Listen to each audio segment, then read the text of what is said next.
we go. Daily Rant 125:09.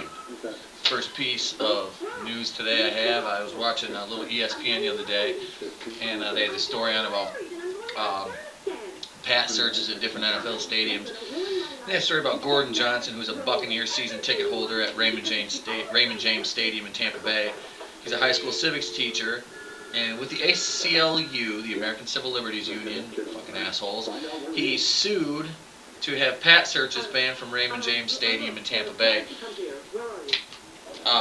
because he felt violated. Well, first of all, I hope you're blown up by a fucking shoe bomber, you stupid fuck, because and his rationale was, why would I believe it was him that said this in the interview, he said, why would a terrorist want to attack a football stadium or a sporting event? Have you ever seen Black Sunday with Bruce Dern, you dumb fuck? Yeah. There, you put 60, 70,000 people together and a bomb can make a big statement. So, you're a fucking retard. Second, Michael Moore. He didn't take this photo. I should say the photo was taken by Michael Yan, but Michael Moore took the photo of a U.S. soldier holding an Iraqi girl in his arms who would later die. It was from a suicide bomb, a roadside bomb, and put it on his website to kind of push in the fact that, oh, the soldiers were responsible for killing this girl. No, it was actually an Iraqi roadside bomb. So Michael Moore is being sued by Michael Yan. I hope you win, Michael Yan. Fuck you, Michael Moore. You're a piece of shit, you stupid cocksucker. CNBC program Marijuana Inc. Inside America's pot industry focused on the Emerald Triangle, Mendocino, California, Oaksterdam University in Oakland. It was a good piece, and medicinal marijuana is now legal in Michigan, so big victory. I got glaucoma too. Anyway, and just another one before I get to the wrestling stuff. I just want to know why it's okay for Dems and liberals to bash on Bush for the last 8 years, but now that the tables are turned, is the liberal media going to make fun of Obama as much as they did Bush? I don't know. But we're done with that. Now into the fun stuff. Wrestling. Royal Rumbles tonight. But before we get to that, as of the 22nd of January, TNA announced some interest in signing two-time WWE Women's Champion Victoria. I think it'd be fantastic for the Knockouts division to pick Victoria up. She'd be great. She still has gas left in the tank. We just have to see how much of a clubhouse girl she's going to be in retirement if she decides to not go to TNA and keep the retarded bookers and people in WWE who held her down for the last fucking 5 years, pretty much.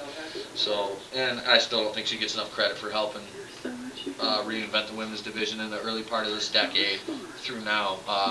And the last, I don't see why she'd have any loyalty to them. Yeah, they may have helped her fucking make a living, but at the same token, they made her job for some horrible fucking wrestlers, so it's terrible. I read a little interesting piece about Wildcat Chris Harris.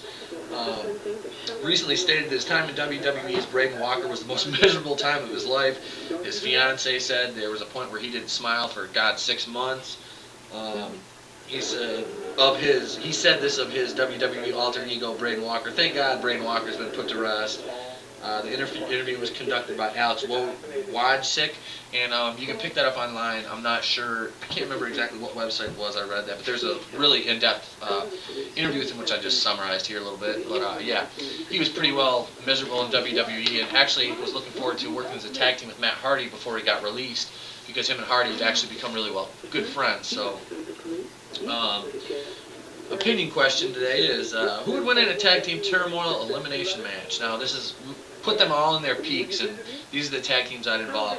The two-man power trip of Austin and Triple H, the Brothers of Destruction, of course, Kane and The Undertaker, the Dudley Boys, Devon and Bubba Ray, the Mega Powers, Hogan and Savage, the Hart Foundation, Bret Hart and Jim the Anvil, or Chronic of Bryan Adams, Bryan Clark. Now, a lot of you are going to say Chronic, oh, they were horrible, blah, blah, blah. No, individually, Bryan Adams, Bryan Clark, solid performers. I don't think they got a fair shake in WWE. And the whole, them having the worst match of the year against Undertaker and Kane. I don't care. I still like him. God rest Bryan Adams. He was a hell of a wrestler. And this one was on YahooAnswers.com, and I had to just tell you guys who they want to know who would win in a tag match between Bull Nakano and Alundra Blaze versus Trish and Lita. And some people actually said Trish and Lita, which to me is disturbing because they're probably under the age to know who Bull Nakano and Alundra Blaze actually are. I went on to rant for a bit, as I'm so good at doing on here, about Trish and Lita being completely overrated. They're talented, but Trish got way too much credit. She got more credit than she ever deserved, and more title reigns than she deserved, because she was nothing more than Trish was nothing more than, I will say, probably Candice Michelle with about an inch worth more talent. That's about it. Now, my final question to you is, who's going to be the biggest surprise of the Royal Rumble tonight? Will it be the reemergence of Captain Charisma, which he won't be able to use that, of course, because he's going back to WWE? Or will it be Gail Kim coming in to play some kind of role in the women's title match, which will probably be a horrible, horrible match, as I have this gut feeling, like I did back on April 14th, they're going to put Melina over tonight. Kind of like when I don't mind Mickey James won the title back in April, it wasn't bad, but I just knew it was going to happen. But Melina, I don't really see him going anywhere with this because she's pretty well horrible, and I just don't really, I mean, I can't even say that she's that good of a wrestler because she's really not.